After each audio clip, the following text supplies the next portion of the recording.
আসসালামু আলাইকুম বন্ধুরা, আশা করছি আপনারা সকলেই ভালো আছেন আর আল্লাহর অসীম রহমতে আমরাও খুব ভালো আছি। তো আজকে আমার রেসিপি হলো চানা মশলা রেসিপি। এইভাবে সুপার টেস্টি মশলা ছোলা রেসিপিটা বানালে কিন্তু দুর্দান্ত লাগে এই রমজান শরীফের ইফতারেতে সন্ধ্যাবেলায়। তো চলো শুরু করা যাক। এইভাবে চানা মশলাটা বানালে রুটি কিংবা পরোটা কিংবা নান রুটি সবইতে কিন্তু ভীষণ মজাদার লাগবে। তো এখানে আমি আগে থেকে কাবলি ছোলা 2 কাপের মতো ভিজিয়ে রেখেছিলাম। আশা করছি বন্ধুরা স্কিপ করে দেখবেন না, ভিডিওটা শুরু করার আগে ছোট্ট একটা লাইক দিয়ে শুরু করবেন। তো চলো শুরু করা যাক। এই যে বললাম আগে থেকে আমি 8 থেকে 9 ঘন্টা মতো ভিজিয়ে রেখেছিলাম। এবারে খুব ভালোভাবে জল দিয়ে আমি ভালোভাবে পরিষ্কার করে ধুয়ে নিচ্ছি। আর এবারে আমি এটাকে খুব ভালোভাবে সিদ্ধ করার জন্য আমি প্রেসার কুকারে দিয়ে দিচ্ছি। আপনারা চাইলে কিন্তু এমনি কড়াইতে দিয়েও সিদ্ধ করতে পারেন। তো এবারে প্রেসার কুকারে দিয়ে দিলাম। দেওয়ার পরে এখানে সিদ্ধ করার জন্য আমি পরিমাণ মতো এখানে জল দিচ্ছি।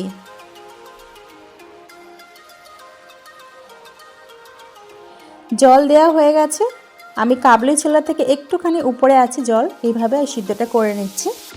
আর এবার এখানে মশলা ব্যবহার করছি, অল্প করে একটু হলুদ গুঁড়া ব্যবহার করলাম আর একটু লঙ্কা গুঁড়া দিচ্ছি।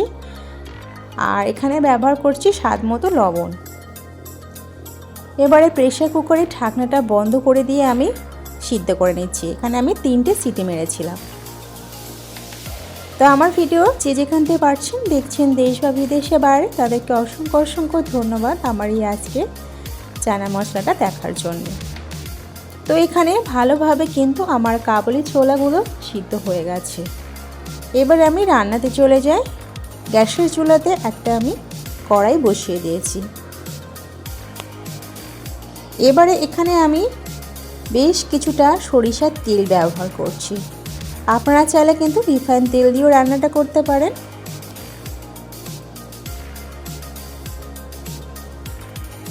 এখানে আমি সরিষার তেলেতে 3টে তেজপাতা ধুয়ে দিয়েছি আর একটা বড় এলাচ দিয়েছি আর 2টো মাঝখান থেকে ছোটো এলাচ ফাটিয়ে দিয়েছি আর 3 টুকরো লবঙ্গ দিয়েছি আর বেশ কয়েক টুকরো আমি এখানে ডালচিনি 2 টুকরোর মতো দিয়েছি।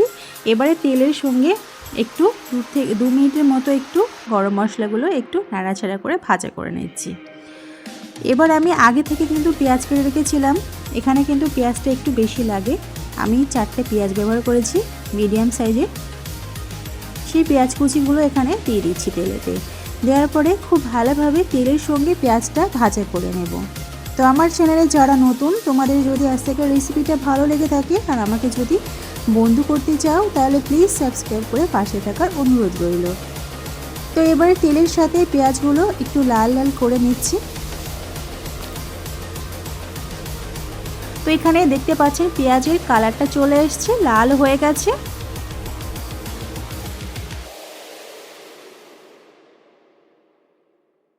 এবারে আমি এখানে 2টো টমেটো আমি পেস্ট করে রেখেছিলাম, সেই টমেটো পেস্টটা এখানে দিয়ে দিচ্ছি তেলের পেঁয়াজের সাথে। খুব ভালোভাবে একটু কষিয়ে নিচ্ছি যাতে করে টমেটোর কাঁচা গন্ধটা চলে যায়। এবারে এখানে নেড়ে চেড়ে একদম শুকিয়ে নিচ্ছি। টমেটোর যে এক্সট্রা জল থাকে সেই জলটাকে শুকিয়ে নিচ্ছি।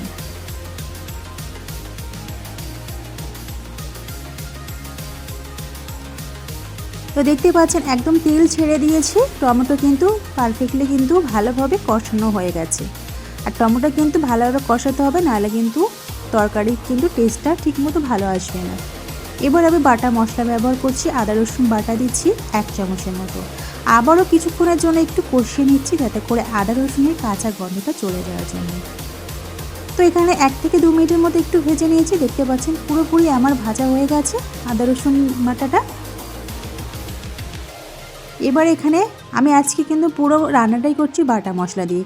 এখানে জিরা, ধনে আর গোলমরিচ গুঁড়া একসাথে বাটা মশলা ছিল। আপনারা চাইলে কিন্তু সবটা কিন্তু গুঁড়া ব্যবহার করতে পারেন। আমি বাটা মশলাটা আজকে ব্যবহার করেছি। এবারে আরও কিছুক্ষণের জন্য আমি একটু কষিয়ে নিয়েছি। এবারে ওই যে সিদ্ধ করে রাখা যে ঝোলটা ছিল সেই ঝোলটা দিয়ে আমি প্রথমে কষিয়ে নেব। এখানে আমি অন্য কোনো কিন্তু জল ব্যবহার করছি না, ওই যে ঝোলটা ছিল সেই ঝোলটাই ব্যবহার করছি। এবার একটু কাশ্মীরি লঙ্কা ব্যবহার করছি। প্রথমে যেহেতু ঝাল দিয়েছি, আপনারা ঝালটা কম বেশি বাড়িয়ে কমিয়ে নেবেন। 1 চামচের মতো হলুদ গুঁড়া দিয়েছি। দেওয়ার পরে খুব ভালোভাবে এবার আমি পেঁয়াজ, টমেটো আর সব মশলাগুলো দিয়ে একটু কষিয়ে নিচ্ছি। যেহেতু আমার কাবুলি ছোলাগুলো কিন্তু সিদ্ধ হয়ে আছে, সেই জন্য একটু মশলাটাকে ভালোভাবে কষিয়ে নিচ্ছি।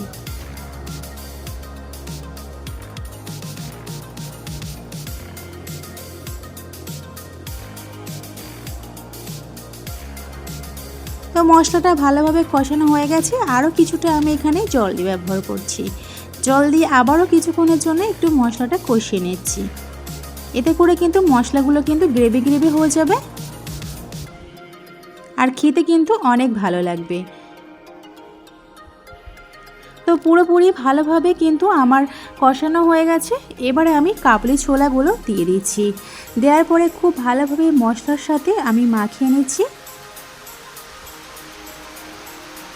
সত্যি বলছি বন্ধুরা, ভীষণ মজাদার হয়েছিল। এইভাবে চানা মশলাটা সুপার টেস্টি বানালে কিন্তু সন্ধ্যাবেলা ইত্যাদিতে কিন্তু রুটি কিংবা নান রুটি কিংবা পরোটার সঙ্গে সবেতে কিন্তু খুবই ভালো লাগে খেতে। তো প্রথমে আমি কষিয়ে নিয়েছি কাবুলি ছোলাগুলো।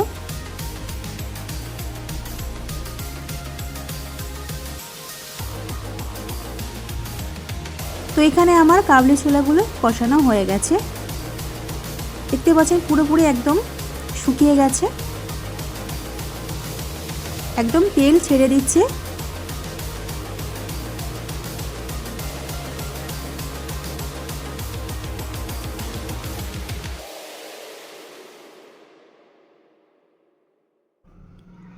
এবার আমি ব্যবহার করব আরও একটু জল। ওই যে ঝোলটা ছিল সেই ঝোলটাই ব্যবহার করছি। জল বলতে পুরোটাই ঝোলটা যেটা ছিল এক্সট্রা, সেই ঝোলটা পুরোটাই দিয়ে দিয়েছি। এবারে খুব ভালোভাবে একটু ফুটিয়ে নেব।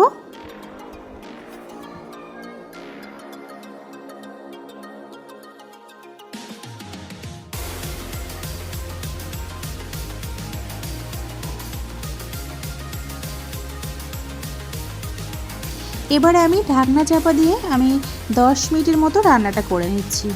10 মিনিট পর ফিরে আসছি বন্ধুরা। তো দেখতে পাচ্ছেন একদম পুরোপুরি হয়ে গেছে। আমি কিন্তু এখানে মাখো মাখো রাখছি। এবারে নামানোর আগে বেশ কিছুটা ধনেপাতা কুচি উপর থেকে দিয়ে দিয়েছি। এতে করে ফ্লেভারটা কিন্তু খুব সুন্দর আসে, খেতে কিন্তু অনেক টেস্টি লাগে। তো এবার খুব ভালোভাবে ধনিয়া পাতাগুলো আর কাবলি ছোলা ভালোভাবে মিশিয়ে দিচ্ছি। তো বন্ধুরা কেমন লাগলো কমেন্টে কিন্তু জানাতে ভুলবেন না। আর সবশেষে আমি একটু গরম মশলা গুঁড়ো ব্যবহার করলাম। তো বন্ধুরা লাইক করবেন, প্রয়োজনে শেয়ার করবেন বন্ধুদের কাছে।